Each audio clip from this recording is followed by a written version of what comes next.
Prime debate ਵਿੱਚ ਤੁਹਾਡਾ ਸਵਾਗਤ ਹੈ। ਅਸੀਂ ਯੂਰਪ ਵਿੱਚ ਸੰਗਤ ਟੈਲੀਵਿਜ਼ਨ ਅਤੇ ਉੱਤਰੀ ਅਮਰੀਕਾ ਵਿੱਚ ਗਲੋਬਲ ਪੰਜਾਬ ਦੇ ਦਰਸ਼ਕਾਂ ਦਾ ਵੀ ਸਵਾਗਤ ਕਰਦੇ ਹਾਂ। ਸੁਪਰੀਮ ਕੋਰਟ ਨੇ ਤਾਮਿਲਨਾਡੂ ਦੇ ਇੱਕ ਮਾਮਲੇ ਵਿੱਚ ਸਟਰਲਾਈਟ ਇੰਡਸਟਰੀਜ਼ ਨੂੰ ਚੌਗਿਰਦਾ ਪਲੀਤ ਕਰਨ ਦੇ ਦੋਸ਼ ਹੇਠ 100 ਕਰੋੜ ਰੁਪਏ ਦਾ ਜੁਰਮਾਨਾ ਕੀਤਾ ਹੈ। ਸਟਰਲਾਈਟ ਇੰਡਸਟਰੀਜ਼ ਲੰਡਨ ਦੀ ਕੰਪਨੀ ਵੇਦਾਂਤਾ ਦਾ ਹਿੱਸਾ ਹੈ। ਇਸ ਕੰਪਨੀ ਉੱਤੇ ਦੋਸ਼ ਹੈ ਕਿ ਇਸ ਦੀ ਸਨਅਤੀ ਇਕਾਈ ਨੇ ਹਵਾ ਤੇ ਪਾਣੀ ਪਲੀਤ ਕੀਤਾ ਹੈ। ਸਾਡੇ ਮੁਲਕ ਵਿੱਚ ਇਸ ਅਦਾਲਤੀ ਫੈਸਲੇ ਦੇ ਕੀ ਮਾਇਨੇ ਨੇ? ਬਹੁਤ ਸਾਰੀਆਂ ਸਨਅਤੀ ਇਕਾਈਆਂ ਚੌਗਿਰਦਾ ਪਲੀਤ ਕਰਨ ਲਈ ਕਸੂਰਵਾਰ ਨੇ। ਕੀ ਇਸ ਫੈਸਲੇ ਨਾਲ ਇਹਨਾਂ ਇਕਾਈਆਂ ਅਤੇ ਚੌਗਿਰਦੇ ਨਾਲ ਜੁੜੇ ਮਹਿਕਮਿਆਂ ਨੂੰ ਕੋਈ ਸੁਨੇਹਾ ਪੁੱਜੇਗਾ? ਸਟਰਲਾਈਟ ਇੰਡਸਟਰੀਜ਼ ਤਾਮਿਲਨਾਡੂ ਵਿੱਚ ਤਾਂਬੇ ਦੀ ਵੱਡੀ ਸਨਅਤ ਹੈ। ਇਹ ਸਨਅਤੀ ਇਕਾਈ ਸਾਲਾਨਾ 4 ਲੱਖ ਟਨ ਤਾਂਬਾ ਪੈਦਾ ਕਰਦੀ ਹੈ। ਭਾਰਤ ਵਿੱਚ ਇਹ ਤਾਂਬੇ ਦੀ ਸਨਅਤ ਨਾਲ ਜੁੜੀ ਸਭ ਤੋਂ ਵੱਡੀ ਇਕਾਈ ਹੈ। ਤਾਂਬੇ ਵਰਗੀ ਧਾਤ ਨਾਲ ਜੁੜੀ ਸਨਅਤ ਵਿੱਚ ਰਸਾਇਣ ਦੀ ਵਰਤੋਂ ਹੁੰਦੀ ਹੈ। ਇਸ ਤੋਂ ਬਾਅਦ ਸਨਅਤੀ ਨਿਕਾਸੀਆਂ ਵਜੋਂ ਰਸਾਇਣਾਂ ਵਾਲਾ ਪਾਣੀ ਤੇ ਹਵਾ ਚੌਗਿਰਦੇ ਵਿੱਚ ਆ ਜਾਂਦੇ ਨੇ। ਨਤੀਜੇ ਵਜੋਂ ਹਵਾ, ਪਾਣੀ ਤੇ ਮਿੱਟੀ ਪਲੀਤ ਹੁੰਦੀ ਹੈ। ਇਸ ਪ੍ਰਦੂਸ਼ਣ ਦੇ ਨਤੀਜੇ ਵਜੋਂ ਖਤਰਨਾਕ ਧਾਤਾਂ ਤੇ ਰਸਾਇਣਾਂ ਦੀ ਮਿਕਦਾਰ ਖੁਰਾਕ ਲੜੀ ਵਿੱਚ ਦਾਖਲ ਹੋ ਜਾਂਦੀ ਹੈ, ਜੋ ਸਮੁੱਚੇ ਜੈਵਿਕ ਜਗਤ ਮਤਲਬ ਕਿ ਦਰਖਤਾਂ, ਪਸ਼ੂਆਂ, ਪੰਛੀਆਂ ਤੇ ਮਨੁੱਖ ਦੀ ਸਿਹਤ ਲਈ ਖਦਸ਼ੇ ਪੈਦਾ ਕਰਦੀ ਹੈ। ਸਟਰਲਾਈਟ ਇੰਡਸਟਰੀਜ਼ ਦੇ ਪ੍ਰਦੂਸ਼ਣ ਦੀ ਚਰਚਾ ਲਗਾਤਾਰ ਚੱਲ ਰਹੀ ਸੀ। ਜਦੋਂ ਇਹ ਮਾਮਲਾ ਅਦਾਲਤਾਂ ਵਿੱਚ ਪਹੁੰਚਿਆ ਤਾਂ ਮਦਰਾਸ ਹਾਈ ਕੋਰਟ ਨੇ ਇਸ ਸਨਅਤੀ ਇਕਾਈ ਨੂੰ ਤੁਰੰਤ ਬੰਦ ਕਰਨ ਦਾ ਫੈਸਲਾ ਦਿੱਤਾ ਸੀ। ਇਸ ਤੋਂ ਬਾਅਦ ਇਹ ਮਾਮਲਾ ਨਜ਼ਰਸਾਨੀ ਲਈ ਸੁਪਰੀਮ ਕੋਰਟ ਵਿੱਚ ਪਹੁੰਚਿਆ। ਹੁਣ ਸੁਪਰੀਮ ਕੋਰਟ ਨੇ ਸਟਰਲਾਈਟ ਇੰਡਸਟਰੀਜ਼ ਨੂੰ 100 ਕਰੋੜ ਰੁਪਏ ਦਾ ਜੁਰਮਾਨਾ ਕੀਤਾ ਹੈ, ਜੋ ਅਗਲੇ 5 ਸਾਲਾਂ ਵਿੱਚ ਅਦਾ ਕਰਨਾ ਹੋਵੇਗਾ। ਸਟਰਲਾਈਟ ਇੰਡਸਟਰੀਜ਼ ਪਿਛਲੇ ਕੁਝ ਮਹੀਨਿਆਂ ਤੋਂ ਬੰਦ ਹੈ ਕਿਉਂਕਿ ਤਾਮਿਲਨਾਡੂ ਪ੍ਰਦੂਸ਼ਣ ਕੰਟਰੋਲ ਬੋਰਡ ਨੇ ਅਜਿਹਾ ਕਰਨ ਦਾ ਹੁਕਮ ਦਿੱਤਾ ਸੀ। ਖਬਰਾਂ ਮੁਤਾਬਕ ਸਟਰਲਾਈਟ ਇੰਡਸਟਰੀਜ਼ ਤੋਂ ਨਿਕਲਦੀ ਜ਼ਹਿਰੀਲੀ ਗੈਸ ਕਾਰਨ ਲੋਕਾਂ ਨੂੰ ਸਾਹ, ਗਲ ਤੇ ਅੱਖਾਂ ਦੀਆਂ ਬਿਮਾਰੀਆਂ ਹੋ ਰਹੀਆਂ ਸਨ। ਇਨ੍ਹਾਂ ਖਬਰਾਂ ਦੇ ਨਸ਼ਰ ਹੋਣ ਤੋਂ ਬਾਅਦ ਤਾਮਿਲਨਾਡੂ ਪ੍ਰਦੂਸ਼ਣ ਕੰਟਰੋਲ ਬੋਰਡ ਨੇ ਕਾਰਵਾਈ ਕੀਤੀ ਸੀ। ਕੰਪਨੀ ਦੇ ਬੁਲਾਰਿਆਂ ਮੁਤਾਬਕ ਇਹ ਸਨਅਤੀ ਇਕਾਈ ਜਲਦੀ ਹੀ ਚਾਲੂ ਹੋ ਜਾਏਗੀ ਤੇ ਚੌਗਿਰਦੇ ਦੇ ਮਿਆਰ ਦਾ ਧਿਆਨ ਰੱਖੇਗੀ। ਜਦੋਂ ਇਸ ਅਦਾਲਤੀ ਫੈਸਲੇ ਦੇ ਹਵਾਲੇ ਨਾਲ ਅਸੀਂ ਪੰਜਾਬ ਵਰਗੇ ਸੂਬੇ ਦੀ ਗੱਲ ਕਰਦੇ ਹਾਂ ਤਾਂ ਪਤਾ ਲੱਗਦਾ ਹੈ ਕਿ ਸਨਅਤੀ ਇਕਾਈਆਂ ਕਿਸ ਤਰ੍ਹਾਂ ਲਗਾਤਾਰ ਪ੍ਰਦੂਸ਼ਣ ਵਿੱਚ ਵਾਧਾ ਕਰ ਰਹੀਆਂ ਨੇ। ਗੱਤਾ, ਸ਼ਰਾਬ ਅਤੇ ਇਲੈਕਟ੍ਰੋਪਲੇਟਿੰਗ ਸਨਅਤ ਦਾ ਪ੍ਰਦੂਸ਼ਣ ਲਗਾਤਾਰ ਚਰਚਾ ਦਾ ਵਿਸ਼ਾ ਬਣਿਆ ਰਿਹਾ ਹੈ। ਬੁੱਢੇ ਨਾਲੇ ਤੋਂ ਲੈ ਕੇ ਕਾਲੀ ਤੇ ਚਿੱਟੀ ਵੇਈ ਇਸੇ ਪ੍ਰਦੂਸ਼ਣ ਦੀ ਮਾਰ ਹੇਠ ਆਈਆਂ ਨੇ। ਕਦੇ ਜਲ ਜੀਵਾਂ ਦੀ ਵਨਸਵੰਤਾ ਲਈ ਜਾਣੇ ਜਾਂਦੇ ਦਰਿਆਵਾਂ ਵਿੱਚ ਕਾਲਾ ਬਦਬੂ ਮਾਰਦਾ ਪਾਣੀ ਵਗ ਰਿਹਾ ਹੈ, ਜੋ ਖੁਰਾਕ ਲੜੀ ਵਿੱਚ ਦਾਖਲ ਹੋ ਚੁੱਕਿਆ ਹੈ। ਕੀ ਸੁਪਰੀਮ ਕੋਰਟ ਦਾ ਸਟਰਲਾਈਟ ਇੰਡਸਟਰੀਜ਼ ਬਾਰੇ ਫੈਸਲਾ ਪੰਜਾਬ ਵਰਗੇ ਸੂਬਿਆਂ ਲਈ ਰਾਹ ਦਰਸਾਵਾ ਹੋ ਸਕੇਗਾ? ਅਦਾਲਤੀ ਫੈਸਲਿਆਂ ਦਾ ਇੱਕ ਪਾਸਾ ਤਾਂ ਫੌਰੀ ਮਸਲਿਆਂ ਨਾਲ ਜੁੜਦਾ ਹੈ, ਪਰ ਦੂਜਾ ਪਾਸਾ ਸਿਧਾਂਤਕ ਮਸਲਿਆਂ ਨਾਲ ਵੀ ਜੁੜਦਾ ਹੈ। ਸਿਧਾਂਤਕ ਮਸਲੇ ਨਾਲ ਨਿਭਣਾ ਨੈਤਿਕਤਾ ਦੀ ਮੰਗ ਕਰਦਾ ਹੈ। ਸਰਕਾਰ ਕੋਲ ਅਜਿਹੇ ਫੈਸਲਿਆਂ ਨਾਲ ਨਿਭਣ ਦੀ ਨੀਅਤ ਹੋਣੀ ਚਾਹੀਦੀ ਹੈ। ਪੰਜਾਬ ਦੇ ਚੌਗਿਰਦੇ ਦਾ ਪ੍ਰਦੂਸ਼ਣ ਕਿਸੇ ਤੋਂ ਲੁਕਿਆ ਨਹੀਂ ਹੈ। ਹੁਣ ਅਦਾਲਤ ਦਾ ਅਜਿਹਾ ਫੈਸਲਾ ਆਇਆ ਹੈ ਜਿਸ ਦਾ ਕਾਨੂੰਨੀ ਰਿਸ਼ਤਾ ਪੰਜਾਬ ਨਾਲ ਭਾਵੇਂ ਨਾ ਵੀ ਹੋਵੇ, ਪਰ ਸਿਧਾਂਤਕ ਰਿਸ਼ਤਾ ਤਾਂ ਹੈ। ਕੀ ਅਸੀਂ ਸਿਧਾਂਤਕ ਰਿਸ਼ਤਿਆਂ ਦੀ ਪਰਵਾਹ ਕਰਦੇ ਹਾਂ? ਇਹੋ ਚਰਚਾ ਕਰਨ ਲਈ ਅਸੀਂ ਸਟੂਡੀਓ ਵਿੱਚ ਸੱਦਿਆ ਹੈ ਡਾਕਟਰ ਪਿਆਰੇ ਲਾਲ ਗਰਗ, ਜੋ ਪੇਸ਼ੇ ਵਜੋਂ ਡਾਕਟਰ ਨੇ ਤੇ ਚੌਗਿਰਦੇ ਨਾਲ ਜੁੜੇ ਮਸਲਿਆਂ ਦਾ ਅਧਿਐਨ ਕਰਦੇ ਰਹਿੰਦੇ ਨੇ, ਰਾਜੇਸ਼ ਕੋਸ਼ਰ, ਜੋ ਵਿਗਿਆਨੀ ਨੇ ਤੇ ਚੌਗਿਰਦੇ ਦੇ ਮੁੱਦਿਆਂ ਦਾ ਲਗਾਤਾਰ ਅਧਿਐਨ ਕਰਦੇ ਨੇ, ਅਜੈਬ ਸਿੰਘ ਚਾਹਲ, ਜੋ ਹਰਿਆਣਾ ਪ੍ਰਦੂਸ਼ਣ ਕੰਟਰੋਲ ਬੋਰਡ ਦੇ ਚੇਅਰਮੈਨ ਰਹੇ ਨੇ। ਤੁਹਾਡਾ ਸਾਰਿਆਂ ਦਾ ਅੱਜ ਦੀ ਚਰਚਾ 'ਚ ਸਵਾਗਤ ਹੈ। ਡਾਕਟਰ ਗਰਗ, ਮੈਂ ਤੁਹਾਤੋਂ ਸ਼ੁਰੂ ਕਰਾਂਗਾ। ਜਿਹੜਾ ਇਹ ਫੈਸਲਾ ਅਦਾਲਤ ਨੇ ਕੀਤਾ ਤਾਮਿਲਨਾਡੂ ਦੇ ਮਾਮਲੇ ਦੇ ਵਿੱਚ, ਸਟਰਲਾਈਟ ਇੰਡਸਟਰੀਜ਼ ਦੇ ਮਾਮਲੇ ਦੇ ਵਿੱਚ, ਇਹਦੇ ਪੰਜਾਬ ਲਈ ਕੀ ਮਾਇਨੇ ਨੇ ਜਾਂ ਬਾਕੀ ਪੂਰੇ ਮੁਲਕ ਲਈ ਕੀ ਮਾਇਨੇ ਬਣਦੇ ਨੇ? ਦੇਖੋ, ਇੱਕ ਤਾਂ ਹੈ ਕਿ ਉਸ ਨੂੰ ਜੁਰਮਾਨਾ ਕਰਨਾ ਆਪਣੇ ਆਪ 'ਚ, ਭਾਵੇਂ ਕਿ ਉਸ ਨੂੰ ਇਹ ਤਾਂ ਕਹਿਤਾ ਵੀ ਅਜੇ ਚਾਲੂ ਰੱਖੇ, ਜਿਹੜਾ ਰੋਕ ਲਾਈ ਸੀ ਉਹ ਤਾਂ ਰੋਕ ਤਾਂ ਹਟਾਤੀ, ਪਰ ਜੁਰਮਾਨਾ 100 ਕਰੋੜ ਦਾ ਆਪਣੇ ਆਪ 'ਚ ਇੱਕ ਚੇਤਾਵਨੀ ਜ਼ਰੂਰ ਹੈ ਕਿ ਜੇ ਤੁਸੀਂ ਇਹੋ ਜਿਹਾ ਕਰੋਗੇ ਤਾਂ ਅੱਗੇ ਕੁਝ ਵੀ ਹੋ ਸਕਦਾ ਹੈ। ਦੂਜਾ, ਉਸ ਅਦਾਲਤ ਨੇ ਇਹ ਵੀ ਕਹਿ ਦਿੱਤਾ ਹੈ ਕਿ ਜਿਹੜਾ ਉੱਥੇ ਕੇਸ ਚੱਲਦਾ ਤਾਮਿਲਨਾਡੂ ਤੋਂ, ਉਹਦੇ ਇਹਦਾ ਕੋਈ ਅਸਰ ਨਹੀਂ ਹੋਏਗਾ, ਉਹ ਫਿਰ ਇਹਨੂੰ ਬੰਦ ਕਰਾ ਸਕਦੇ ਨੇ। ਇਹ ਵੀ ਇੱਕ ਹੈ। ਪੰਜਾਬ ਦੇ ਵਿੱਚ ਇਸ ਤਰ੍ਹਾਂ ਜੇ ਅਸੀਂ ਦੇਖੀਏ, ਛੋਟੀ ਇੰਡਸਟਰੀ ਲੈ ਕੇ ਵੱਡੀ ਇੰਡਸਟਰੀ ਤੱਕ, ਜੇ ਅਸੀਂ ਪੱਠੇ ਦੇ ਲਈ ਛੋਟੀ ਜਿਹੀ ਗੱਲ ਹੈ, ਜਿਹੜੇ ਧੂੰਆਂ ਛੱਡਦੇ ਨੇ, 250 ਪੱਠਾ ਪੰਜਾਬ ਦੇ ਵਿੱਚ, ਤੇ ਉਹਦੇ ਨਾਲ ਪੋਲਿਊਸ਼ਨ ਹੋ ਰਹੀ ਹੈ ਬ੍ਰਿਕ ਲਿੰਦ ਦੇ ਨਾਲ। ਇਸੇ ਤਰ੍ਹਾਂ ਜਿਹੜੀ ਇਲੈਕਟ੍ਰੋਪਲੇਟਿੰਗ ਇੰਡਸਟਰੀ ਤੁਸੀਂ ਪਹਿਲਾਂ ਹੀ ਗੱਲ ਕਰੀ ਹੈ, ਚਮੜੇ ਦੀ ਇੰਡਸਟਰੀ ਹੈ, ਉਹਦੇ ਨਾਲ ਬੜੀ ਪੋਲਿਊਸ਼ਨ ਹੋ ਰਿਹਾ ਹੈ। ਕਾਲੀ ਵੇਈ, ਚਿੱਟੀ ਵੇਈ, ਸਾਰਾ ਜਲੰਧਰ ਦਾ ਪਾਣੀ ਉੱਧਰ ਹੀ ਪੈ ਰਿਹਾ। ਸੋ ਇਹ ਜਿਹੜਾ ਪਾਣੀ ਇੰਨਾ ਜ਼ਿਆਦਾ ਸਾਰਾ ਇੰਡਸਟਰੀ ਦਾ ਪੈ ਰਿਹਾ ਸਾਡੇ ਦਰਿਆਵਾਂ ਦੇ ਵਿੱਚ, ਸਤਲੁਜ ਤੇ ਬਿਆਸ ਦਾ ਪਾਣੀ ਬਾਰ-ਬਾਰ ਚੈੱਕ ਕਰਿਆ ਗਿਆ ਹੈ। ਰੋਪੜ ਤੋਂ ਅੱਗੇ ਜਾ ਕੇ ਸਾਰਾ ਪਾਣੀ ਉਹ C ਤੇ D ਕਲਾਸ 'ਚ ਜਾਈ ਜਾ ਰਿਹਾ ਹੈ। ਹੁਣੀ ਤੁਸੀਂ ਪਿੱਛੇ ਖਬਰ ਪੜ੍ਹੀ ਹੋਣੀ ਹੈ, ਹਰੀਕੇ ਪੱਤਨ ਦੇ ਉੱਤੇ ਸਟੋਰਡ ਪਾਣੀ ਛੱਡਣ ਕਰਕੇ ਪੂਰੇ ਦਾ ਪੂਰਾ ਜਿਹੜਾ ਰਾਜਸਥਾਨ ਨੂੰ ਪਾਣੀ ਜਾ ਰਿਹਾ ਸੀ, ਮੱਛੀਆਂ ਮਰ ਗਈਆਂ ਉਹਦੇ 'ਚ, ਪਾਣੀ ਕਾਲਾ ਹੋ ਗਿਆ ਉਹ ਨਹਿਰ ਦੇ ਵਿੱਚ। ਇਹ ਜਿਹੜੇ ਮੁੱਦੇ ਨੇ ਸਾਡੀ ਮਿੱਟੀ ਨੂੰ, ਕਿਉਂਕਿ ਉਹੀ ਪਾਣੀ ਮਿੱਟੀ ਨੂੰ ਲੱਗਦਾ, ਇਕੱਲਾ ਪਾਣੀ ਤੇ ਹਵਾ ਦਾ ਸਵਾਲ ਨਹੀਂ ਹੈ, ਉਹ ਮਿੱਟੀ ਨੂੰ ਵੀ ਪਾਣੀ ਉਹੀ ਲੱਗਦਾ ਹੈ, ਫਸਲ ਵੀ ਉਹੀ ਪੈਦਾ ਹੁੰਦੀ ਹੈ। ਸਾਡੀ ਫੂਡ ਚੇਨ ਜਿਵੇਂ ਪਹਿਲਾਂ ਕਿਹਾ ਗਿਆ ਹੈ, ਉਹਦੇ 'ਚ ਸ਼ਾਮਲ ਹੋ ਰਹੇ ਨੇ। ਇਹਨਾਂ ਨਾਲ ਸਾਡੀ ਮਿੱਟੀ ਜ਼ਹਿਰੀਲੀ ਹੋ ਗਈ, मैं ਇਹਨੂੰ ਜ਼ਹਿਰੀਲੀ ਕਹਾਂਗਾ, ਜੀ ਪਾਣੀ ਜ਼ਹਿਰੀਲਾ ਹੋ ਗਿਆ, ਜੀ। ਹਵਾ ਜ਼ਹਿਰੀਲੀ ਹੋ ਗਈ, ਖੁਰਾਕ ਜਿਹਦੇ ਜ਼ਹਿਰੀਲੀ ਹੋ ਕਰਕੇ- ਗਈ। ਜਿਹਦੇ ਕਰਕੇ ਸਾਡਾ ਖਾਣ ਪੀਣ ਜ਼ਹਿਰੀਲਾ ਹੋ ਗਿਆ, ਹੂੰ ਤੇ ਜਿਹੜਾ ਚਾਰਾ ਪਸ਼ੂ ਹੁੰਦੇ ਨੇ ਉਹ ਪਸ਼ੂਆਂ ਦਾ ਦੁੱਧ ਵੀ ਜ਼ਹਿਰੀਲਾ ਹੋ ਗਿਆ, ਮਾਵਾਂ ਦਾ ਦੁੱਧ ਵੀ ਜ਼ਹਿਰੀਲਾ ਹੋ ਗਿਆ, ਇੱਥੇ ਤੱਕ ਇਹ ਗੱਲ ਪਹੁੰਚ ਗਈ। ਹੁਣ ਇਹ ਜਿਹੜੀ ਜ਼ਹਿਰੀਲਾਪਣ ਹੈ, ਜਿਹੜੀ ਹਵਾ ਖਰਾਬ ਹੈ, ਇਹਦੇ ਨਾਲ ਸਰੀਰ ਦੀਆਂ ਬਿਮਾਰੀਆਂ ਇੰਨੀਆਂ ਵੱਧ ਗਈਆਂ ਕਿ ਕੋਈ ਕਿਸੇ ਦਾ ਕੋਈ ਕਾਰਨ ਦੱਸੀ ਜਾਂਦਾ ਵੀ ਇਹਦੇ ਫਲਾਣਾ ਜੀਨ ਖਰਾਬ ਹੋ ਗਿਆ ਜੀ, ਇਹਨੂੰ ਦਵਾਈ ਨਹੀਂ ਮਿਲੀ ਤਾਂ ਮਰ ਗਿਆ ਜੀ, ਇਹ ਜ਼ਿਆਦਾ ਰੋਟੀ ਖਾਂਦਾ ਤਾਂ ਮਰ ਗਿਆ ਜੀ, ਇਹ ਕੋਈ ਇਹੋ ਜਿਹੇ ਕਾਰਨ ਲੱਭੇ ਜਾ ਰਹੇ ਨੇ ਕਈ ਵਿਗਿਆਨੀਆਂ ਵੱਲੋਂ ਵੀ, ਜਦ ਕਿ ਮੁੱਖ ਰੂਪ ਦੇ ਵਿੱਚ ਸਾਡੀਆਂ ਜਿੰਨੀਆਂ ਅਲਰਜਿਕ ਡਿਜ਼ੀਜ਼ਸ ਨੇ, ਜਿੰਨੀਆਂ ਸਾਡੀਆਂ ਮੈਲਿਗਨੈਂਟ ਡਿਜ਼ੀਜ਼ ਨੇ, ਜਿਵੇਂ ਕੈਂਸਰ ਵਗੈਰਾ ਜਿਹੜੀਆਂ ਕਹਿੰਦੇ ਆ ਅਸੀਂ, ਟਿਊਮਰਸ ਨੇ, ਜਿੰਨੀਆਂ ਸਾਡੀਆਂ ਸਾਹ ਦੀਆਂ ਬਿਮਾਰੀਆਂ ਨੇ, ਜਿੰਨੀਆਂ ਸਾਡੀਆਂ ਗੁਰਦੇ ਦੀਆਂ ਬਿਮਾਰੀਆਂ ਨੇ, ਜਿਗਰ ਦੀਆਂ ਬਿਮਾਰੀਆਂ ਨੇ, ਇਹ ਸਾਰੀਆਂ ਕਿਸੇ ਨਾ ਕਿਸੇ ਰੂਪ 'ਚ ਪੋਲਿਊਸ਼ਨ ਨਾਲ ਜੁੜੀਆਂ ਹੋਈਆਂ ਨੇ। ਅੱਖਾਂ ਦੀਆਂ ਬਿਮਾਰੀਆਂ, ਅੱਖਾਂ ਦੇ ਵਿੱਚ ਜਲਨ ਆਮ ਹੀ ਹੋ ਜਾਂਦੀ, ਆਪਾਂ ਨੂੰ ਪਤਾ ਹੀ ਵੀ ਧੂਏ 'ਚ ਜਲਨ ਹੁੰਦੀ ਹੈ, ਸਾਹ ਦੀ ਬਿਮਾਰੀ ਪਤਾ ਸਮੋਗ ਹੁੰਦੀ ਹੈ, ਅੱਜ ਦੇ ਜਦ ਵੀ ਅੱਗ ਧੂਆਂ ਇਕੱਠਾ ਹੁੰਦਾ, ਧੁੰਦ ਹੁੰਦੀ ਹੈ, ਤੇ ਉਹਦੇ ਨਾਲ ਸਾਰੀਆਂ ਸਾਹ ਦੀਆਂ ਬਿਮਾਰੀਆਂ, ਸਾਹ ਦੇ ਮਰੀਜ਼ ਸਰਦੀਆਂ ਦੇ ਵਿੱਚ ਵੈਸੇ ਹੀ ਔਖੇ ਹੋ ਜਾਂਦੇ ਨੇ। ਸੋ ਸਾਡੇ ਟੋਟਲ ਸਰੀਰ ਦੇ ਵਿੱਚ ਇੱਥੋਂ ਤੱਕ ਕਿ ਜੰਮਣ ਵਾਲੇ ਬੱਚਿਆਂ ਨੂੰ ਵੀ, ਉਹਨਾਂ ਨੂੰ ਵੀ ਬਿਮਾਰੀਆਂ ਇਹ ਕਰਦੀਆਂ ਨੇ, ਅਪੰਗਤਾ ਪੈਦਾ ਕਰਦੀਆਂ ਨੇ। ਇਹ ਪੋਲਿਊਸ਼ਨ ਹੈ। ਇਹ ਪੋਲਿਊਸ਼ਨ ਤੋਂ ਖਹਿੜਾ ਛਡਾਉਣ ਦੀ ਲੋੜ ਹੈ, ਤੇ ਇਹ ਇੱਕ ਪੂਰੇ ਦਾ ਪੂਰਾ ਇੱਕ ਸ਼ੀਸ਼ਾ ਹੈ ਸਾਡੀ ਸਟੇਟ ਵਾਸਤੇ ਕਿ ਜੇ ਤਾਮਿਲਨਾਡੂ ਦਾ ਉੱਥੋਂ ਦਾ ਪੋਲਿਊਸ਼ਨ ਕੰਟਰੋਲ ਬੋਰਡ ਇਹ ਕਰ ਸਕਦਾ ਹੈ, ਜੇ ਉੱਥੋਂ ਦੀ ਸਰਕਾਰ, ਉੱਥੋਂ ਦੇ ਪੋਲੀਟੀਸ਼ੀਅਨ ਸਟੈਂਡ ਲੈ ਸਕਦੇ ਨੇ, ਪੋਲੀਟੀਸ਼ੀਅਨ ਨੇ ਸਟੈਂਡ ਲਿਆ ਹੋਇਆ ਹੈ, ਤਾਂ ਫਿਰ ਸਾਡੇ ਪੋਲੀਟੀਸ਼ੀਅਨ ਜਾਂ ਸਾਡੀ ਸਰਕਾਰ ਇਹ ਕਿਉਂ ਨਹੀਂ ਕਰ ਸਕਦੀ ਕਿ ਜਿਹੜਾ ਪੰਜਾਬ ਦਾ ਪਾਣੀ, ਜਿਹੜਾ ਟੋਟਲ ਇੰਨਾ ਨਿਰਮਲ ਪਾਣੀ ਸੀ 5 ਦਰਿਆਵਾਂ ਦਾ, ਚਲੋ 3 ਦਰਿਆ ਰਹਿ ਗਏ ਸੀ, ਜਿਹੜਾ ਇੰਨਾ ਪਲੀਤ ਹੋ ਗਿਆ, ਇਹਨੂੰ ਕਿਉਂ ਨਹੀਂ ਸਾਫ਼ ਕਰਿਆ ਜਾਂਦਾ? ਜੀ, ਪੋਲੀਟੀਸ਼ੀਅਨ ਕਿਉਂ ਨਹੀਂ ਕਰਦੇ, ਇਹ ਸਵਾਲ ਲੈ ਕੇ ਮੈਂ ਤੁਹਾਡੇ ਕੋਲ ਵਾਪਸ ਆਵਾਂਗਾ। ਅਜੈਬ ਸਿੰਘ ਚਾਹਲ ਜੀ, ਮੈਂ ਤੁਹਾਡੇ ਨਾਲ ਗੱਲ ਕਰਨੀ ਚਾਹਾਂਗਾ ਕਿ ਤੁਸੀਂ ਕੈਮਿਸਟਰੀ ਪੜ੍ਹਾਉਂਦੇ ਰਹੇ ਹੋ ਜ਼ਿੰਦਗੀ ਭਰ, ਉਹ ਤੋਂ ਬਾਅਦ ਤੁਸੀਂ ਪੋਲਿਊਸ਼ਨ ਕੰਟਰੋਲ ਬੋਰਡ ਹਰਿਆਣਾ ਦੇ ਚੇਅਰਮੈਨ ਰਹੇ ਹੋ, ਤੁਸੀਂ ਇਸ ਮੁੱਦੇ ਨੂੰ ਕਿਵੇਂ ਵੇਖਦੇ ਹੋ?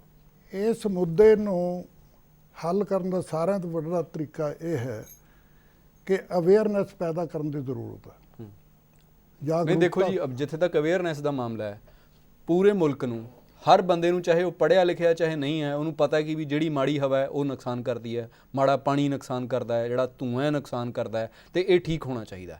ਇਹਦੇ ਅਵੇਅਰਨੈਸ, ਇਹ ਤੋਂ ਅੱਗੇ ਜਾ ਕੇ ਕੀ ਗੱਲ ਚਾਹੀਦੀ ਹੈ ਜਿਹੜੇ ਆਮ ਬੰਦੇ ਨੂੰ ਪਤਾ ਲੱਗੇ ਤੇ ਠੀਕ ਹੋ ਜਾਊਗੀ? ਮੈਂ ਤੁਹਾਡੇ ਨਾਲ ਇੱਥੇ ਥੋੜਾ ਜਿਹਾ ਸਹਿਮਤ ਨਹੀਂ ਹੋਊਂਗਾ ਜੀ।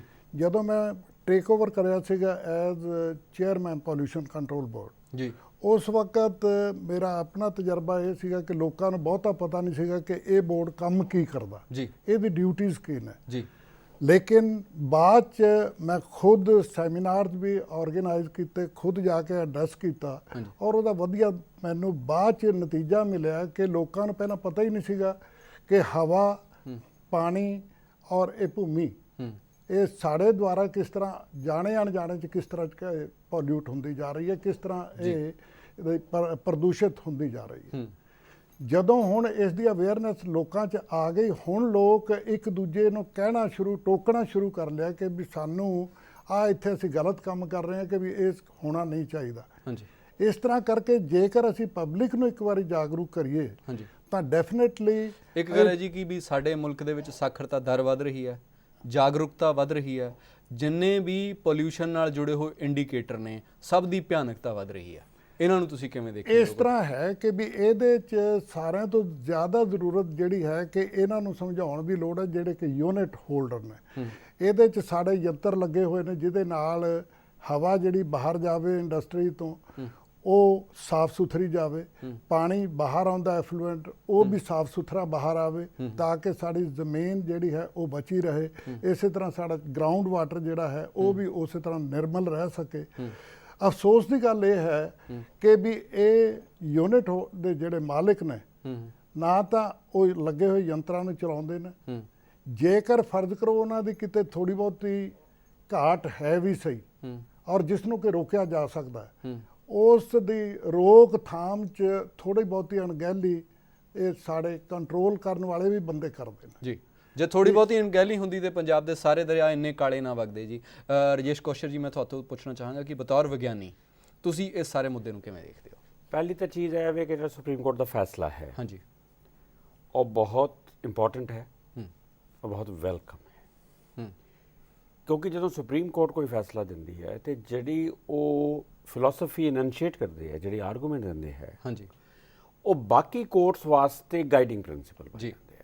ਜਿਵੇਂ ਸੁਪਰੀਮ ਕੋਰਟ ਨੇ ਇਹ ਕਿਹਾ ਕਿ ਡੈਟਰੈਂਟ ਹੋਣਾ ਚਾਹੀਦਾ ਹੈ, ਫਾਈਨ ਉਹ ਕਰੋ ਜਿਹਦਾ ਦੇਣ ਵਾਲੇ ਦੀ ਸਿਹਤ ਤੇ ਅਸਰ ਪਏ ਜੀ, ਐ ਨਹੀਂ ਕਿ ਤੁਸੀਂ ਉਹਨੂੰ ਨੋਮੀਨਲੀ ਫਾਈਨ ਕਰ ਦਿਓ ਕਿ ਖਾਣਾ ਪੂਰਤੀ ਹੋ ਗਈ ਜੀ ਦੂਸਰੇ ਉਹਨਾਂ ਨੇ ਇਹ ਵੀ ਕਿਹਾ ਹੈ ਔਰ ਜਿਹੜਾ ਕਿ ਮੇਰੇ ਵਿਚਾਰ ਨਾਲ ਬਹੁਤ ਚੰਗਾ ਫੈਸਲਾ ਹੈ ਕਿ ਯੂਨਿਟ ਨੂੰ ਬੰਦ ਨਹੀਂ ਕਰੋ ਜੀ ਕਿਉਂਕਿ ਯੂਨਿਟ ਨੂੰ ਬੰਦ ਕਰਨਾ ਡੀ ਇੰਡਸਟਰੀਅਲਾਈਜੇਸ਼ਨ ਕੋਈ ਸੋਲੂਸ਼ਨ ਨਹੀਂ ਹੈ ਇੰਡਸਟਰੀਅਲ ਪੋਲਿਊਸ਼ਨ ਦਾ ਜੀ ਉਹਨਾਂ ਤੇ ਸਰਕਾਰ ਦਾ ਸਟੇਟ ਦਾ ਇੰਨਾ ਡਰ ਹੋਣਾ ਚਾਹੀਦਾ ਹੈ ਕਿ ਉਹ ਇੰਡਸਟਰੀ ਚਲਾਉਣ ਔਰ ਠੀਕ ਚਲਾਉਣ ਜੀ ਔਰ ਉਹਦੇ ਵਾਸਤੇ ਸਾਨੂੰ ਸੈਕੰਡ ਇੰਡਸਟਰੀਅਲ ਰੈਵੋਲੂਸ਼ਨ ਦੀ ਜ਼ਰੂਰਤ ਹੈ ਜੇ ਤੁਸੀਂ ਹਿਸਟਰੀ ਦੇਖੋ science and technology the second world war ਤੱਕ ਜੀ ਸਾਰੀ ਦੁਨੀਆ ਦੀ ਜਿਹੜੀ ਦੌਲਤ ਸੀ ਇੰਡਸਟਰੀਅਲ ਮਾਈਨਿੰਗ ਉਹ ਵੈਸਟ ਦੇ ਕਬਜ਼ੇ ਸੀ ਜੀ ਔਰ ਸਾਇੰਸ ਐਂਡ ਟੈਕਨੋਲੋਜੀ ਦਾ ਫਾਇਦਾ ਦੁਨੀਆ ਦੀ ਬਹੁਤ ਹੀ ਛੋਟੀ ਪੋਪੂਲੇਸ਼ਨ ਨੂੰ ਸੀ ਜੀ ਹੁਣ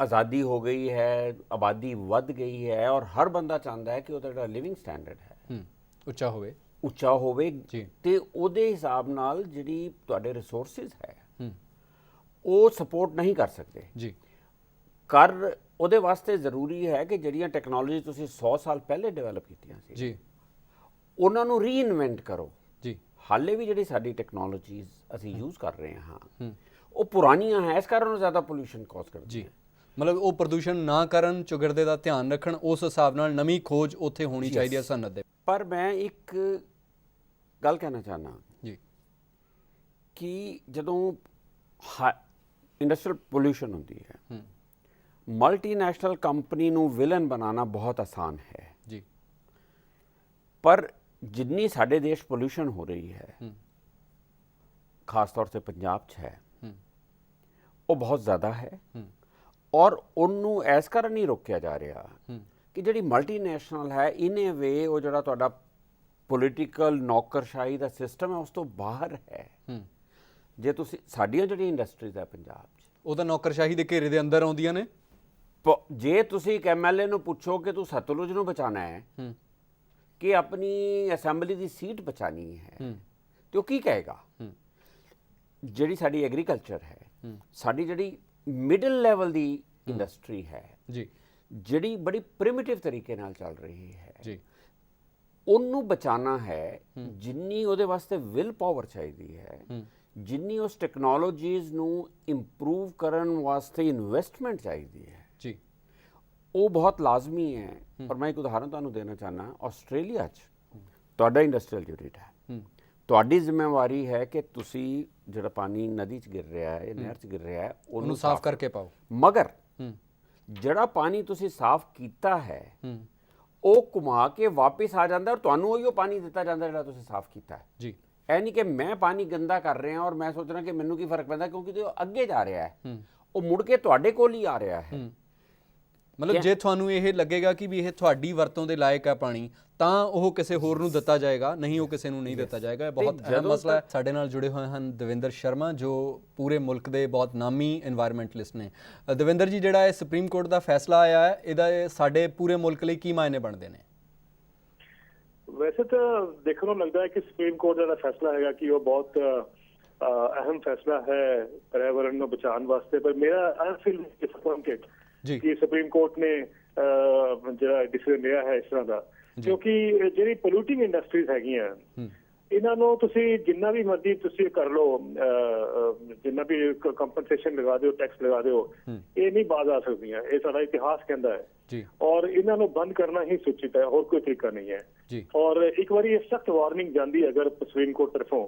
ਤਾਂ ਉਹ ਇੰਡਸਟਰੀ ਵਾਸਤੇ they would have been asked to behave ਔਰ ਇਹ ਬਹੁਤ ਜ਼ਰੂਰੀ ਸੀ और मैंने पता है कि आर्गूमेंट चलेगी कि सब इंडस्ट्री नहीं होगी देश रुक जाएगा ये सब जरा हैगा I think it is the same mainline economic thinking कि industrialization is the only way forward and industrialization means कि you can destroy the planet you can destroy the soil you can destroy the water and you know all you should get is rupees I don't think that is the right approach और मेरा ख्याल है कि supreme court का decision जरा हैगा industry ਨੂੰ ਤਰ੍ਹਾਂ ਦਾ it gives it a kind of reprieving ਇੱਕ ਤਰ੍ਹਾਂ ਦਾ ਵੈਕਿਊਮ ਦਿੰਦਾ ਹੈ ਇੱਕ ਤਰ੍ਹਾਂ ਦਾ ਐਸਕੇਪ ਰੂਟ ਦਿੰਦਾ ਹੈ to continue with this one with the plunder that they have been doing whether it is by way of cutting forest, क्योंकि आज देख रहे हो प्राइम मिनिस्टर भी जोर लगा रहे हैं कि भाई इन्वेस्टमेंट वास्ते he doesn't want forest to be standing there. What is this kind of development? जी हाँ जी कि ਜੇ ਪ੍ਰਾਈਮ ਮਿਨਿਸਟਰ ਨੇ ਜਿੰਨੇ ਪੇੜ ਕੱਟਨੇ ਆ ਜਿਹੜੇ ਹੁਣ ਪਿੱਛੇ ਕੁਝ ਅਪਰੂਵਲ ਹੋਏ ਤੁਸੀਂ ਪੜਿਆ ਹੋਏਗਾ ਅਖਬਾਰਾਂ 'ਚ ਉਹਨੇ ਤਾਂ ਲੱਗੇ ਨਹੀਂ ਸਾਰੇ ਦੇਸ਼ ਜਿੰਨੇ ਪੇੜ ਕੱਟਣ ਜਾ ਰਹੇ ਹੈਗੇ. So I think it is time that the civil society understands and realizes ਕਿ ਬਈ ਇਹ ਜਿਹੜਾ ਸੁਪਰੀਮ ਕੋਰਟ ਦਾ ਡਿਸੀਜਨ ਹੈ ਦਾ ਇੰਪਲੀਕੇਸ਼ਨ ਕੀ ਹੋਏਗਾ ਸਾਡੇ ਆਉਣ ਵਾਲੀ ਜਨਰੇਸ਼ਨ ਅਤੇ ਕਿਉਂਕਿ ਉਹ ਬੜਾ ਇੰਪੋਰਟੈਂਟ ਹੈਗਾ. ਜੀ ਦਵਿੰਦਰ ਜੀ, ਜਿਹੜੀਆਂ ਤੁਹਾਨੂੰ ਇਸ ਫੈਸਲੇ ਦੇ ਵਿੱਚ ਕਮੀਆਂ ਰਹਿ ਗਈਆਂ ਲੱਗਦੀਆਂ ਨੇ, ਜੇ ਉਹਨਾਂ ਨੂੰ ਸੁਧਾਰਨਾ ਹੋਵੇ ਤਾਂ ਤੁਹਾਨੂੰ ਕੀ ਲੱਗਦਾ ਕਿ ਕਿਸ ਕਿਸਮ ਦੀਆਂ ਪਹਿਲ ਕਦਮੀਆਂ ਕੀਤੀਆਂ ਜਾਣੀਆਂ ਚਾਹੀਦੀਆਂ ਨੇ? ਦੇਖੋ ਜਿਸ ਤਰ੍ਹਾਂ ਹੁਣ ਥਰਮਲ ਪਲਾਂਟਸ ਹੈਗੇ, ਥਰਮਲ ਪਲਾਂਟਸ ਜਾਂ ਸੀਮੈਂਟ ਪਲਾਂਟਸ ਹੈਗੇ, ਸੀਮੈਂਟ ਪਲਾਂਟਸ ਨੂੰ ਇੱਕ there is a kind of understanding ਕਿ ਵੀ ਉਹਨਾਂ ਦਾ pollution clean up ਵਾਸਤੇ they have to put up the machinery, ਪਰ ਉਹ ਇੰਨੀ ਐਕਸਪੈਂਸਿਵ ਹੈਗੀ ਹੈ. if you go to the cement plant ਉਹ ਚਲਾਉਂਦੇ ਨਹੀਂ ਹੈਗੇ. ਲਗਾਈ ਜ਼ਰੂਰ ਹੋਈ ਉਹਨਾਂ ਨੇ but they don't run it. then there's no way to check it also. ਜਿਸ ਦਿਨ ਕੋਈ ਚੈੱਕ ਵਾਸਤੇ ਆਉਂਦਾ ਉਸ ਦਿਨ ਕਰ ਲੈਣ ਨਹੀਂ ਕਰਦੇ ਹੈਗੇ. ਸੋ ਜਿਹੜਾ 100 ਕਰੋੜ ਰੁਪਏ ਉਹਨਾਂ ਨੇ ਲਗਾਇਆ ਹੈਗਾ ਉਹਦੇ ਵਾਸਤੇ ਤੁਸੀਂ ਟੈਕਸ ਤਾਂ ਲਗਾਤਾ ਉਹਨਾਂ ਵਾਸਤੇ ਕਿ ਯੂ ਹੈਵ ਫਾਈਨ ਵੀ ਲਗਾਤਾ ਹੈ, ਲੇਕਿਨ you know how will you ensure ਕਿ ਬਈ ਜੋ ਉਹਨਾਂ ਦੀ ਜੋ ਪੋਲਿਊਸ਼ਨ ਕਰਨਗੇ ਜਾਂ ਜੋ ਡੈਮੇਜ ਕਰਨਗੇ এনवायरमेंट ਨੂੰ ਉਹਦਾ ਕੀ ਰੱਖ ਰਖਾਵ ਹੋਏਗਾ, ਕਿਸ ਤਰ੍ਹਾਂ ਬਚਾਇਆ ਜਾਏਗਾ?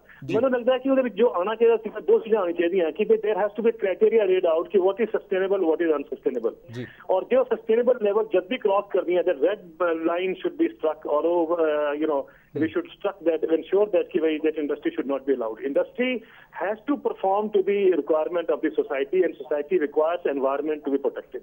जी तो ਇਸ ਕਰਕੇ ਇਹ ਬਹੁਤ ਜ਼ਰੂਰੀ ਸੀਗਾ ਔਰ ਅਨਫੋਰਚੂਨੇਟਲੀ ਉਹ ਨਹੀਂ ਹੋਇਆ. ਜੀ ਦਵਿੰਦਰ ਜੀ, ਤੁਸੀਂ ਸਾਡੇ ਨਾਲ ਜੁੜੇ, ਤੁਹਾਡਾ ਬਹੁਤ ਬਹੁਤ ਧੰਨਵਾਦ. ਕੌਸ਼ਲ ਜੀ, ਤੁਸੀਂ ਕੀ ਕਹਿਣਾ ਚਾਹੋਗੇ?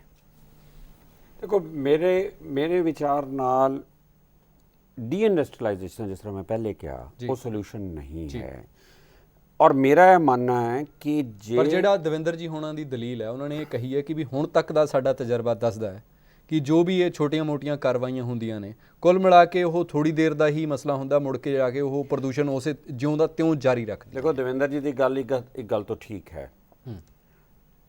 ਅਸੀਂ ਇਸ ਤਰ੍ਹਾਂ ਲੱਗਦਾ ਹੈ ਕਿ ਬਾਕੀ ਸਭ ਦਾ ਕੰਮ ਦੇਸ਼ ਨੂੰ ਵਿਗਾੜਨਾ ਹੈ ਔਰ ਸਿਰਫ ਸੁਪਰੀਮ ਕੋਰਟ ਔਰ ਹਾਈ ਕੋਰਟ ਦਾ ਕੰਮ ਦੇਸ਼ ਨੂੰ ਸੰਭਾਲਣਾ ਹੈ. ਜੀ ਉਹ ਗੱਲ ਗਲਤ ਹੈ. ਜੀ ਜੋ ਕੰਮ ਸੁਪਰੀਮ ਕੋਰਟ ਕਰ ਰਹੀ ਹੈ, ਜੋ ਕੰਮ ਹਾਈ ਕੋਰਟ ਕਹਿ ਰਹੀ ਹੈ, ਜੋ ਅਸੀਂ ਕਹਿੰਦੇ ਹਾਂ ਕੋਰਟ ਦਾ ਆਰਡਰ ਆਏ ਜੀ, ਉਹ ਐਡਮਿਨਿਸਟ੍ਰੇਟਿਵ ਲੈਵਲ ਤੇ ਪੋਲੀਟੀਕਲ ਲੈਵਲ ਤੇ ਹੋਣਾ ਜ਼ਰੂਰੀ ਹੈ ਜੀ, ਔਰ ਉਹਦੇ ਵਾਸਤੇ ਇਹ ਅਹਿਸਾਸ ਹੋਣਾ ਕਿ ਪੋਲਿਊਸ਼ਨ ਇੰਨੀ ਗੰਭੀਰ ਸਮੱਸਿਆ ਹੈ ਔਰ ਉਹਨੂੰ ਛੋਟੇ ਤਰੀਕੇ ਨਾਲ ਨਹੀਂ ਦੇਖਿਆ ਜਾ ਸਕਦਾ. ਨੰਬਰ 2 ਜਿਹੜੀ ਕਿ ਇੱਕ ਤਾਂ ਇਨਵੈਸਟਮੈਂਟ ਦੀ ਗੱਲ ਹੈ, ਦੂਜੇ ਮਾਈਂਡਸੈਟ ਦੀ ਵੀ ਗੱਲ ਹੈ, ਕਿਉਂਕਿ ਇਹ ਜਿਹੜੀ ਪ੍ਰੋਬਲਮਸ ਹੈ ਇਹਨਾਂ ਦਾ ਸੋਲੂਸ਼ਨ ਤੁਹਾਨੂੰ ਇੱਕ ਫਾਈਨੈਂਸ਼ੀਅਲ ਈਅਰਸ ਜਾਂ ਅਗਲੇ ਇਲੈਕਸ਼ਨ ਤੱਕ ਨਹੀਂ ਆ ਸਕਦਾ ਜੀ.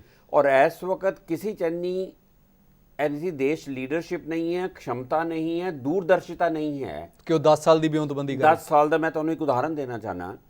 ਦਿੱਲੀ ਚ ਚੂੰਕਿ ਕੇਂਦਰੀ ਸਰਕਾਰ ਹੈ ਔਰ ਸ਼ੋਰ ਸ਼ਰਾਬਾ ਜ਼ਿਆਦਾ ਹੁੰਦਾ ਹੈ, ਉਹਨਾਂ ਨੇ ਜਿੰਨੇ ਆਟੋ ਰਿਕਸ਼ਾ ਸੀ ਪੁਰਾਣੇ, ਹਾਂਜੀ, ਉਹ ਸੀਐਨਜੀ ਦੇ ਉੱਤੇ ਬਾਹਰ ਕੱਢਤੇ ਜੀ, ਬਾਹਰ ਕੱਢਤੇ. ਉਹ ਕਿੱਥੇ ਗਏ? ਮੈਂ ਅੱਜ ਹੀ ਪੜ੍ਹਿਆ ਹੈ ਇੰਟਰਨੈਟ ਤੇ, ਉਹ ਲੁਧਿਆਣੇ ਆ ਗਏ. ਔਰ ਇਸ ਵਕਤ ਜਿਹੜਾ ਲੁਧਿਆਣਾ ਹੈ ਉਹ ਹਿੰਦੁਸਤਾਨ ਦਾ 에ਅਰ ਪੋਲਿਊਸ਼ਨ ਦੇ ਹਿਸਾਬ ਨਾਲ ਵਰਸਟ ਸਿਟੀ ਹੈ. ਦੂਸਰੇ ਜਿਹੜੀ ਗਲੋਬਲਾਈਜੇਸ਼ਨ ਦੇ ਨਾਂ ਤੇ ਪਿਛਲੇ 20 ਸਾਲਾਂ ਤੋਂ ਜਿਹੜੀ ਸਾਡੀ ਸਾਰੀ ਸਟ੍ਰੈਟਜੀ ਰਹੀ ਹੈ ਉਹ ਬਹੁਤ ਹੀ ਸ਼ਾਰਟ ਸਾਈਟਡ ਹੈ. ਤੁਸੀਂ ਕਾਰਾਂ ਬਣਾ ਰਹੇ ਹੋ, तमाम ਕਿਸਮ ਦੀਆਂ ਰਿਆਇਤਾਂ ਦੇਣੀਆਂ ਸਨਅਤ ਵਾਲਿਆਂ ਨੂੰ, ਨਹੀਂ ਤੁਸੀਂ ਕਾਰਾਂ ਬਣਾ ਰਹੇ ਹੋ, ਮਾਸ ਟ੍ਰਾਂਜ਼ਿਟ ਵੱਲ ਧਿਆਨ ਨਹੀਂ ਦੇ ਰਹੇ. ਲਗਜ਼ਰੀ ਬੱਸਸ ਤੁਸੀਂ ਇੰਪੋਰਟ ਕਰ ਰਹੇ ਹੋ ਔਰ ਕਾਰਾਂ ਤੁਸੀਂ ਦੇਸ਼ 'ਚ ਬਣਾ ਰਹੇ ਹੋ. ਜਿਸ ਤਰ੍ਹਾਂ ਮਾਸ ਟ੍ਰਾਂਜ਼ਿਟ ਹੈ ਜਿਸ ਤਰ੍ਹਾਂ ਜੀ, ਡੋਂਟ ਫੋਰਗੇਟ, ਸਾਨੂੰ ਇਹ ਨਹੀਂ ਭੁੱਲਣਾ ਚਾਹੀਦਾ ਕਿ ਜਿਹੜਾ ਅੱਜ ਦਾ ਅਰਬਨ ਸਟਾਈਲ ਹੈ, ਜਿਹੜਾ ਸਾਡੀ ਐਸਪੀਰੇਸ਼ਨ ਹੈ ਉਹ ਐਂਟੀ ਨੇਚਰ ਹੈ ਜੀ. ਔਰ ਜੇ ਤੇ ਸਰਕਾਰ ਦਾ ਕੰਮ ਹੈਗਾ ਕਿ ਲਾਰਜਰ ਜਿਹੜਾ ਦੇਸ਼ ਦਾ ਇੰਟਰਸਟ ਹੈ ਉਹਨੂੰ ਕੌਣ ਬਚਾਏਗਾ? ਸਿਰਫ ਸਰਕਾਰ ਬਚਾ ਸਕਦੀ ਹੈ. ਹਾਂਜੀ, ਹੁਣ ਕੀ ਇੱਕ ਸੈਕਿੰਡ, ਹਾਂਜੀ, ਹੁਣ ਕੀ ਹੋ ਰਿਹਾ ਹੈ? ਜਿਹੜੀ ਸਰਕਾਰ ਹੈ, ਸਟੇਟ ਹੈ, ਉਹ ਸ਼ਰਿੰਕ ਕਰ ਰਹੀ ਹੈ. ਜਿਹੜੇ ਕਮਰਸ਼ੀਅਲ ਇੰਟਰਸਟ ਹੈ ਉਹ ਹਾਵੀ ਹੋ ਰਹੇ ਹੈ. ਜਦੋਂ ਕਿ ਪੋਲਿਊਸ਼ਨ ਦਾ ਜਿਹੜਾ ਮਸਲਾ ਹੈ ਉਹ ਸਟੇਟ ਹੱਲ ਕਰ ਸਕਦੀ ਹੈ, ਇੰਡਸਟਰੀ ਨਹੀਂ ਹੱਲ ਕਰੇਗੀ. ਕਿਉਂਕਿ ਮੈਂ ਆਪਣਾ ਪ੍ਰੋਫਿਟ ਦੇਖਣਾ ਹੈ। ਮੇਰੇ ਪ੍ਰੋਫਿਟ ਨਾਲ ਹਿਮਾਲਿਆ ਦੀਆਂ ਨਦੀਆਂ ਜੇ ਗੰਦੇ ਨਾਲੇ 'ਚ ਤਬਦੀਲ ਹੋ ਰਹੀਆਂ ਤੇ ਮੈਂ ਆਪਣੀ ਖੁਸ਼ੀ ਨਾਲ ਨਹੀਂ ਉਹਨੂੰ ਕਰਾਂਗਾ ਜਦੋਂ ਤੱਕ ਕਿ ਮੈਨੂੰ ਮਜਬੂਰ ਨਹੀਂ ਕੀਤਾ ਜੀ। ਤੁਹਾਡੀ ਗੱਲ ਬਿਲਕੁਲ ਸਪਸ਼ਟ ਹੋ ਗਈ ਹੈ। ਮਤਲਬ ਜਿਹੜੀਆਂ ਸਰਕਾਰਾਂ ਆਪਣੇ ਆਪ ਨੂੰ ਬਚਾਉਣ ਦਾ ਜ਼ੋਰ ਲਾ ਰਹੀਆਂ ਨੇ, ਅਸੀਂ ਉਹਨਾਂ ਤੋਂ ਤਵੱਕੋ ਕਰਦੇ ਹਾਂ ਕਿ ਮੁਲਕ ਨੂੰ ਵੀ ਬਚਾਉਣ, ਚੁਗਰਦੇ ਨੂੰ ਵੀ ਬਚਾਉਣ। ਗਰਗ ਸਾਹਿਬ, ਤੁਸੀਂ ਜਿਹੜੀ ਗੱਲ ਛੱਡੀ ਸੀਗੀ ਉਹ ਇੱਥੇ ਛੱਡੀ ਸੀਗੀ ਕਿ ਸਾਡੇ ਦੇਸ਼ ਦੇ ਜਿਹੜੇ ਸਿਆਸਤਦਾਨ ਨੇ ਉਹਨਾਂ ਦੀ ਜ਼ਿੰਮੇਵਾਰੀ ਬਣਦੀ ਹੈ। ਉੱਥੇ ਹੀ ਗੱਲ ਤਕਰੀਬਨ ਕੋਛੜ ਸਾਹਿਬ ਨੇ ਕੀਤੀ ਹੈ। ਹੁਣ ਤੁਸੀਂ ਆਪਾਂ ਸਿਆਸਤਦਾਨਾਂ ਤੋਂ ਕੀ ਤਵੱਕੋ ਕਰਦੇ ਹਾਂ? ਉਹ ਕਿਸ ਕਿਸਮ ਦੀ ਪਹਿਲਕਦਮੀ ਕਰਨਗੇ ਤੇ ਕਿਉਂ ਕਰਨਗੇ? ਦੇਖੋ, ਦੋ ਅਸੀਂ ਗੱਲਾਂ ਨੇ ਜੇ ਸਾਰਿਆਂ ਨੂੰ ਅਸੀਂ ਦੇਖੀਏ ਜੀ। ਇੱਕ ਹੈਗਾ ਵੀ ਅੱਜ ਦਾ ਜਿਹੜਾ ਸਾਡਾ ਲਾਈਫ ਸਟਾਈਲ ਬਣਾ ਦਿੱਤਾ ਗਿਆ, ਡਿਵੈਲਪਮੈਂਟ ਦਾ ਮਾਡਲ, ਵਿਕਾਸ ਦਾ ਜਿਹੜਾ ਮਾਡਲ ਹੈ, ਇਹ ਐਂਟੀ ਹਿਊਮਨ, ਐਂਟੀ ਨੇਚਰ ਹੈ ਬੇਸਿਕਲੀ। ਜੀ। ਇਹਦੇ ਵਿੱਚ ਬਹੁਤੀ ਮਾਰਜਨਲ ਸੈਕਸ਼ਨ ਬਾਹਰ ਜਾ ਰਹੀ ਹੈ। ਉਹਦੀ এনवायरमेंट ਵੀ, ਜਿਵੇਂ ਲੁਧਿਆਣੇ ਦੀ ਐਗਜ਼ਾਮਪਲ ਇਹਨਾਂ ਨੇ ਦਿੱਤੀ ਹੈ ਵੀ ਇੱਕ ਜਗ੍ਹਾ ਤੋਂ ਗੰਦ ਚੱਕ ਕੇ ਦੂਜੀ ਜਗ੍ਹਾ ਤੇ ਭੇਜ ਦਿਓ, ਜੀ। ਇਹ ਕੋਈ ਹੱਲ ਨਹੀਂ ਹੈ। ਜਿਹੜਾ ਸਿਆਸਤਦਾਨ ਹੈ, ਜਿਵੇਂ ਵੱਡੇ ਪੱਧਰ ਤੇ ਮੰਨਿਆ ਜਾਂਦਾ ਕਿ ਜੋ ਯੂਰਪ ਦੇ ਵਿੱਚ ਰੱਦੀ ਹੋ ਜਾਂਦਾ ਉਹਨੂੰ ਚੱਕ ਕੇ ਤੁਸੀਂ ਏਸ਼ੀਆ 'ਚ ਭੇਜ ਦਿਓ। ਦੂਜਾ ਇਦਾਂ ਹੀ ਮਲਟੀਨੈਸ਼ਨਲ ਬਾਰੇ ਇਹਨਾਂ ਨੇ ਜਿਵੇਂ ਕਿਹਾ ਹੈ, ਮਲਟੀਨੈਸ਼ਨਲ ਆਪਾਂ ਨੂੰ ਪਤਾ 1984 ਦੀ ਜਿਹੜੀ ਗੈਸ ਲੀਕ ਹੋਈ ਭੋਪਾਲ ਦੇ ਵਿੱਚ, ਉਹਨਾਂ ਨੂੰ ਤਾਂ ਕੁਝ ਕਿਹਾ ਹੀ ਨਹੀਂ ਗਿਆ। ਚਲੋ ਹੁਣ ਜੁਰਮਾਨਾ ਹੋਇਆ ਹੈ। ਮਲਟੀਨੈਸ਼ਨਲਾਂ ਵੀ ਕੋਈ ਘੱਟ ਨਹੀਂ ਹੈਗੀਆਂ, ਉਹਨਾਂ ਨੂੰ ਵੀ ਕੋਈ ਹਿਊਮਨ ਉਸ ਨਾਲ ਕੰਸਰਨ ਨਹੀਂ ਹੈ। ਉਹਨਾਂ ਨੂੰ ਸ਼ੇਅਰ ਪ੍ਰੋਫਿਟ ਚਾਹੀਦਾ ਹੈ। ਔਰ ਇਹ ਠੀਕ ਹੈ ਇਹਨਾਂ ਦੀ ਗੱਲ ਕਿ 90s ਤੋਂ ਬਾਅਦ ਇਹ ਅਸੀਂ ਸ਼ਾਰਟ ਸਾਈਟਡ ਦੇ ਨਾਲ ਜਿਹੜਾ ਮਾੜਾ ਮੋਟਾ ਪਹਿਲਾਂ ਕੰਟਰੋਲ ਸੀ ਉਹ ਵੀ ਡੀ ਕੰਟਰੋਲ ਵਰਗਾ ਹੋ ਗਿਆ। ਨਾਮ ਨੂੰ ਅਸੀਂ ਸੰਸਥਾਵਾਂ ਬਣਾਤੀਆਂ। ਪੋਲਿਊਸ਼ਨ ਕੰਟਰੋਲ ਬੋਰਡ ਪਹਿਲਾਂ ਨਹੀਂ ਹੁੰਦੇ ਸੀ, এনवायरमेंट ਕੰਟਰੋਲ ਮਿਨਿਸਟਰੀ ਪਹਿਲਾਂ ਨਹੀਂ ਹੁੰਦੀ ਸੀ, ਉਹ ਬਣਾ ਤਾਂ ਦਿੱਤੀਆਂ, ਪਰ ਉਹਨਾਂ ਨੇ ਜ਼ਿਆਦਾ ਜਿਹੜਾ ਹੈਗਾ ਇੱਕ ਕਾਗਜ਼ੀ ਕਾਰਵਾਈ ਕਰਨ ਦੀ ਬਜਾਏ ਕਰਨ ਤੋਂ ਸਿਵਾਏ ਕੋਈ ਬਹੁਤਾ এনवायरमेंट ਨੂੰ ਠੀਕ ਕਰਨ 'ਚ ਰੋਲ ਨਹੀਂ ਪਲੇ ਕਰਿਆ, ਬਲਕਿ ਮੈਂ ਤਾਂ ਕਹਾਂਗਾ ਜਸਟੀਫਾਈ ਕਰਤਾ ਉਹਨਾਂ ਦੀ ਗੱਲ।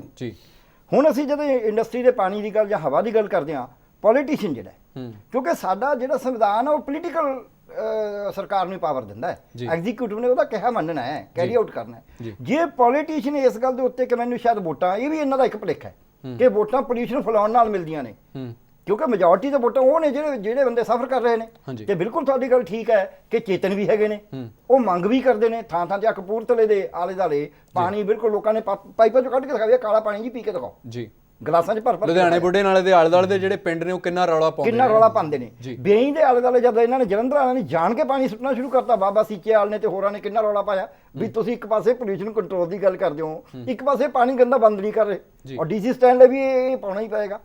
ਉਹ ਆਖਰਕਾਰ ਜਿੱਤੇ। ਸੋ ਲੋਕ ਬਹੁਤ ਚੇਤਨ ਨੇ ਇਸ ਗੱਲ ਦੇ ਉੱਤੇ, ਬਲਕਿ ਜੇ ਸਿਆਸਤਦਾਨ ਜਿਹੜੇ ਨੇ ਇਹ এনवायरमेंट ਫ੍ਰੈਂਡਲੀ ਸਟੈਂਡ ਲੈਣ ਜਿਹਦੇ ਨਾਲ ਮੈਜੋਰਟੀ ਨੂੰ ਫਾਇਦਾ ਹੋਵੇ। ਦੂਜੀ ਗੱਲ, ਕਾਨੂੰਨ ਨੂੰ ਸਖਤੀ ਨਾਲ ਲਾਗੂ ਕਰਨ ਵਾਸਤੇ ਐਗਜ਼ੈਕਟਿਵ ਨੇ ਤਾਂ ਸਿਰਫ ਲਾਗੂ ਕਰਨਾ ਹੈ। ਜੇ ਸਿਆਸਤਦਾਨ ਫੈਸਲਾ ਕਰ ਲੇ ਕਿ ਨਹੀਂ ਇਹ ਪਾਣੀ ਜਿੰਨਾ ਚਿਰ ਸਾਫ਼ ਨਹੀਂ ਹੁੰਦਾ, ਸਾਫ਼ ਹੋ ਕੇ ਟੈਸਟ ਨਹੀਂ ਹੁੰਦਾ, ਉਹਨਾਂ ਚਿਰ ਵਾਪਸ ਨਹੀਂ ਸੁੱਟਿਆ ਜਾਏਗਾ ਦਰਿਆ 'ਚ। ਇਹ ਹਵਾ ਦੀ ਪੋਲਿਊਸ਼ਨ ਇਹਨਾਂ ਦੀ ਇੰਡਸਟਰੀ ਜਿੰਨਾ ਚਿਰ ਨਹੀਂ ਦੇਖੀ ਜਾਏਗੀ। ਸੋ ਸਿਆਸਤਦਾਨ ਨੂੰ ਇਹ ਫੈਸਲਾ ਅੱਜ ਲੈਣਾ ਜ਼ਰੂਰੀ ਹੈ। ਈਵਨ ਉਹਦੀਆਂ ਵੋਟਾਂ ਵਾਸਤੇ ਬੈਨੀਫੀਸ਼ੀਅਲ ਹੈ, ਕਿਉਂਕਿ ਜੇ ਜਨਤਾ ਠੀਕ ਰਹੇਗੀ ਤਾਂ ਹੀ ਉਹਨੂੰ ਚੰਗੀਆਂ ਵੋਟਾਂ ਮਿਲਣਗੀਆਂ। ਉਹ ਸ਼ਾਰਟ ਸਾਈਟਡਨੈਸ ਤੋਂ ਬਾਹਰ ਆਉਣ ਤੇ ਡਟ ਕੇ ਫੈਸਲਾ ਲੈਣ ਕਿ ਨਹੀਂ ਅਸੀਂ এনवायरमेंट ਦੀ ਪੋਲਿਊਸ਼ਨ ਨਾਲ ਕੋਈ ਕੰਪਰੋਮਾਈਜ਼ ਨਹੀਂ। ਜੀ। ਚਾਹਲ ਸਾਹਿਬ, ਜਿਹੜਾ ਇਹ ਮਸਲਾ ਹੈ ਕਿ ਵੀ ਜਿਉਂ-ਜਿਉਂ ਪ੍ਰਦੂਸ਼ਣ ਵੱਧ ਰਿਹਾ ਤਿਉਂ-ਤਿਉਂ ਜਿਹੜੇ ਮਹਿਕਮਿਆਂ ਦੀ ਜ਼ਿੰਮੇਵਾਰੀ ਬਣਦੀ ਸੀ ਕਿ ਉਹ ਪ੍ਰਦੂਸ਼ਣ ਨੂੰ ਕਾਬੂ ਦੇ ਵਿੱਚ ਲਿਆਉਣ, ਉਹਨਾਂ ਦੀ ਜਿਹੜੀ ਕਸੂਰਵਾਰੀ ਵੀ ਵੱਧ ਰਹੀ ਹੈ ਕਿ ਲਗਾਤਾਰ ਉਹਨਾਂ ਨੇ ਆਪਣਾ ਬਣਦਾ ਕੰਮ ਨਹੀਂ ਕੀਤਾ। ਮੈਂ ਪਹਿਲਾਂ ਵੀ ਇਹ ਗੱਲ ਤੁਹਾਡੇ ਨਾਲ ਸ਼ੇਅਰ ਕਰਕੇ ਹਟਿਆ ਵੀ ਪ੍ਰੈਕਟੀਕਲੀ ਜੇ ਦੇਖਿਆ ਜਾਵੇ ਕਿ ਵੀ ਜਿਹੜੇ ਕੰਟਰੋਲ ਕਰਨ ਵਾਲੇ ਨੇ ਨਾ, so to say pollution control board, ਜੇਕਰ ਇਹ ਸਾਫ਼ ਨੀਅਤ ਨਾਲ ਕੰਮ ਕਰਨ ਤੇ ਦੂਜੇ ਪਾਸੇ ਮੈਂ ਉਸੇ ਪੁਆਇੰਟ ਤੇ ਮੁੜ ਕੇ ਫੇਰ ਆਉਣ ਨੂੰ ਤਿਆਰ ਹਾਂ, ਔਰ ਇਸ ਤੇ ਆਉਣਾ ਪਏਗਾ ਕਿ ਜਾਗਰੂਕਤਾ ਜਦੋਂ ਤੱਕ ਕਿ ਪਬਲਿਕ 'ਚ ਨਹੀਂ ਆਏਗੀ, ਇਹ ਦੋ ਫੈਕਟਰ ਜਦੋਂ ਇਕੱਠੇ ਕੰਮ ਕਰਨਗੇ, ਡੈਫੀਨਿਟਲੀ ਇੰਡਸਟਰੀ ਆਪਣੇ ਰਾਹ ਤੇ। ਪਰ ਉਹ ਜਿਹੜੀ ਗੱਲ ਗਰਗ ਸਾਹਿਬ ਨੇ ਜਿਹੜੀ ਮਿਸਾਲ ਦਿੱਤੀ ਹੈ ਕਿ ਲੋਕ ਇਕੱਠੇ ਹੋ ਕੇ ਕਪੂਰਥਲੇ ਦੇ ਆਲੇ ਦੁਆਲੇ ਖੜ ਗਏ ਕਿ ਤੁਸੀਂ ਇਹ ਗੰਦਾ ਪਾਣੀ ਜਿਹੜਾ ਪਾਈ ਜਾਂਦੇ ਉਹਦੇ ਵਿੱਚ, ਪਰ ਦੂਜੇ ਪਾਸੇ ਸਾਰਾ ਪ੍ਰਸ਼ਾਸਨ ਖੜਾ ਹੋ ਗਿਆ। ਉੱਥੇ ਜਾਗਰੂਕਤਾ ਦੀ ਤਾਂ ਕੋਈ ਘਾਟ ਨਹੀਂ ਸੀ। ਨਹੀਂ, ਉਹਦੇ ਵਾਸਤੇ ਉਹੀ ਮੈਂ ਗਰਗ ਸਾਹਿਬ ਦੇ ਨਾਲ ਬਿਲਕੁਲ ਸਹਿਮਤ ਹਾਂ ਇਸ ਗੱਲ 'ਚ ਕਿ ਇਹਦੇ 'ਚ ਸਾਨੂੰ ਸਹਿਯੋਗ ਦੇਗੀ ਤਾਂ ਸਰਕਾਰ ਦੇਗੀ। ਮਤਲਬ ਪੋਲੀਟੀਸ਼ੀਅਨ ਜਦੋਂ ਨਿਖਰ ਕੇ ਸਾਡੇ ਨਾਲ ਪਿੱਛੇ ਆਏਗਾ ਕਿ ਵਾਕਈ ਅਸੀਂ ਇਸ ਨੂੰ ਪੋਲਿਊਸ਼ਨ ਨੂੰ ਕੰਟਰੋਲ ਕਰਨਾ, ਔਰ ਨਹੀਂ ਕੰਟਰੋਲ ਕਰਨਗੇ ਤਾਂ ਜਿਸ ਤਰ੍ਹਾਂ ਬੈਡ ਟੂ ਵਰਸ ਹੁੰਦਾ ਹੀ ਜਾਏਗਾ, ਇਸ ਨੇ ਵੱਧਦੇ ਜਾਣਾ। ਜਿਹੜਾ ਇਹ ਪੈਸਾ ਅਵੈਧ ਤਰੀਕੇ ਦੇ ਨਾਲ ਇੱਕ ਕਿਸਮ ਦਾ ਮੈਂ ਕਹੂੰਗਾ ਕਿ ਵੀ ਜਿਹੜੇ ਅਸੀਂ ਇਨਸਟਰੂਮੈਂਟ ਲਾਏ ਹੋਏ ਆ, ਜੋ ਅਸੀਂ ਉੱਥੇ ਯੰਤਰ ਲਾਏ ਹੋਏ ਆ ਕਿ ਵੀ ਹਵਾ ਵੀ ਠੀਕ ਰਹੇ, ਪਾਣੀ ਵੀ ਠੀਕ ਰਹੇ, ਲੇਕਿਨ ਅਸੀਂ ਉਹਨਾਂ ਨੂੰ ਚਲਾਉਂਦੇ ਨਹੀਂ। ਉਹਨਾਂ ਕਿਉਂ ਨਹੀਂ ਚਲਾਉਂਦੇ? ਪੈਸਾ ਬਚਾਉਣ ਵਾਸਤੇ। ਕਿਆ ਉਹ ਪੈਸਾ ਆਪਣੇ ਐਸ਼ੋ ਆਰਾਮ ਵਾਸਤੇ ਉਹਨਾਂ ਦੇ ਬੱਚੇ ਇਸਤੇਮਾਲ ਕਰ ਲੈਣਗੇ? ਜਿਸ ਦਰ ਦੇ ਨਾਲ ਬਿਮਾਰੀਆਂ ਵੱਧਦੀਆਂ ਜਾਂਦੀਆਂ ਨੇ, ਇੱਕ ਦਿਨ ਉਹ ਆ ਜਾਏਗਾ। ਮੇਰਾ ਖਿਆਲ ਹੈ ਕਿ ਉਹ ਪੈਸਾ ਰੋਟੀ ਖਾਣ ਵਾਸਤੇ ਨਹੀਂ, ਦਵਾਈਆਂ ਵਾਸਤੇ ਹੀ ਇਸਤੇਮਾਲ ਹੁੰਦਾ ਜਾਏਗਾ ਤੇ ਇਹ ਸਾਰੇ ਇਸੇ ਤਰ੍ਹਾਂ ਹੀ ਉੜ ਜਾਏਗਾ। ਲੇਕਿਨ ਇਸ ਨੂੰ ਚਲਾਉਣ ਵਾਸਤੇ ਅਲਟੀਮੇਟਲੀ ਇਹ 3 ਫੈਕਟਰ ਅਗਰ ਇਕੱਠੇ ਹੋ ਜਾਣ, ਨੰਬਰ 1 ਜਾਗਰੂਕਤਾ, ਨੰਬਰ 2 ਜੋ ਇਹ ਪੋਲੂਸ਼ਨ ਕੰਟਰੋਲ ਬੋਰਡ ਜੋ ਸਹੀ ਨੀਅਤ ਦੇ ਨਾਲ ਕੰਮ ਕਰਨ, ਤੇ ਤੀਜਾ ਪੋਲੀਟੀਸ਼ੀਅਨ ਇਹਨਾਂ ਨੂੰ ਹੌਸਲਾ ਅਫਜ਼ਾਈ ਇਹਨਾਂ ਦੀ ਕਰੇ, ਇਹਨਾਂ ਦੀ ਪਿੱਠ ਤੇ ਹੱਥ ਰੱਖੇ, ਤਾਂ ਮੇਰਾ ਖਿਆਲ ਹੈ ਕਿ ਅਸੀਂ ਤਾਂ ਬਚ ਸਕਦੇ ਹਾਂ ਇਸ ਵੱਧਦੀ ਪੋਲੂਸ਼ਨ ਤੋਂ। ਜੀ ਬਿਲਕੁਲ ਬਰੀਫ ਦੇ ਵਿੱਚ ਆਪਣੇ ਕੋਲ ਟਾਈਮ ਖਤਮ ਹੈ। ਮੈਂ ਇਹ ਮੰਨਣ ਨੂੰ ਤਿਆਰ ਨਹੀਂ ਹਾਂ ਕਿ ਜਨਤਾ ਔਰ ਹਾਇਰ ਜੁਡੀਸ਼ੀਅਰੀ ਕਨਫਰੰਟ ਕਰਨ ਸਰਕਾਰ ਨੂੰ। ਜੀ ਮੇਰੇ ਵਿਚਾਰ ਨਾਲ ਸਟੇਟ ਦਾ ਕੰਮ ਹੈ ਕਿ ਉਹ ਲੋਕਾਂ ਦੇ ਔਰ ਦੇਸ਼ ਦੇ ਔਰ ਆਉਣ ਵਾਲੀ ਪੀੜ੍ਹੀਆਂ ਦੇ ਇੰਟਰਸਟ ਪ੍ਰੋਟੈਕਟ ਕਰਨ। ਜੀ ਤੁਹਾਡੀ ਗੱਲ ਬਿਲਕੁਲ ਸਪਸ਼ਟ ਹੋ ਗਿਆ। ਤੁਸੀਂ ਸਾਰੇ ਅੱਜ ਦੀ ਚਰਚਾ 'ਚ ਸ਼ਾਮਿਲ ਹੋਏ, ਤੁਹਾਡਾ ਬਹੁਤ ਬਹੁਤ ਧੰਨਵਾਦ। ਸੁਪਰੀਮ ਕੋਰਟ ਦੇ ਫੈਸਲੇ ਦਾ ਸਿੱਧਾ ਅਸਰ ਤਾਂ ਭਾਵੇਂ ਸਟਰਲਾਈਟ ਇੰਡਸਟਰੀ ਉੱਤੇ ਹੀ ਪਏਗਾ, ਪਰ ਇਸ ਦਾ ਸਿਧਾਂਤਕ ਮਸਲਾ ਚੌਗਿਰਦੇ ਨੂੰ ਪੁਲੀਤ ਕਰਨ ਲਈ ਕਸੂਰਵਾਰ ਹਰ ਸਨਅਤ ਅਤੇ ਹਰ ਕਾਰੋਬਾਰ ਨਾਲ ਜੁੜਦਾ ਹੈ। ਇਸ ਅਦਾਲਤੀ ਫੈਸਲੇ ਨਾਲ ਸਰਕਾਰਾਂ ਉੱਤੇ ਜ਼ਿੰਮੇਵਾਰੀ ਵੱਧ ਗਈ ਹੈ ਕਿ ਉਹ ਚੌਗਿਰਦੇ ਵਰਗੇ ਅਹਿਮ ਮਸਲੇ ਉੱਤੇ ਅਦਾਲਤੀ ਫੈਸਲਿਆਂ ਦੀ ਉਡੀਕ ਨਾ ਕਰਨ, ਸਗੋਂ ਆਪਣੀ ਜ਼ਿੰਮੇਵਾਰੀ ਨਿਭਾਉਣ। ਸਰਕਾਰੀ ਮਹਿਕਮੇ ਚੌਗਿਰਦੇ ਨਾਲ ਜੁੜੇ ਕਾਨੂੰਨ ਨੂੰ ਸੁਹਿਰਦ ਹੋ ਕੇ ਲਾਗੂ ਕਰਨ। ਸਵਾਲ ਇਹੋ ਹੈ ਕਿ ਜਿਨ੍ਹਾਂ ਨੇ ਹੁਣ ਤੱਕ ਕੁਝ ਨਹੀਂ ਕੀਤਾ, ਉਹਨਾਂ ਨੇ ਹੁਣ ਵੀ ਕੀ ਕਰਨਾ ਹੈ। ਜੇ ਇਹ ਕੁਝ ਕਰਦੇ ਨੇ ਤਾਂ ਠੀਕ ਹੈ, ਨਹੀਂ ਤਾਂ ਅਦਾਲਤ ਨੇ ਵੀ ਕੋਈ ਰਾਹ ਵਿਖਾਇਆ ਹੈ। ਨਮਸਕਾਰ। ਖਬਰਾਂ ਦੀ ਦੁਨੀਆ ਵਿੱਚ ਆਓ, ਸਾਡੇ ਨਾਲ ਕਦੇ ਵੀ ਤੇ ਕਿਤੋਂ ਵੀ ਜੁੜੋ। ਆਪਾਂ ਮਿਲਾਂਗੇ ਫੇਸਬੁੱਕ ਤੇ, ਅਸੀਂ ਦਿਖਾਂਗੇ YouTube ਤੇ, ਸਾਨੂੰ ਫੋਲੋ ਕਰੋ ਟਵਿੱਟਰ ਤੇ। ਖਬਰਾਂ ਨਾਲ ਜੁੜੇ ਰਹੋ ਦਿਨ ਰਾਤ।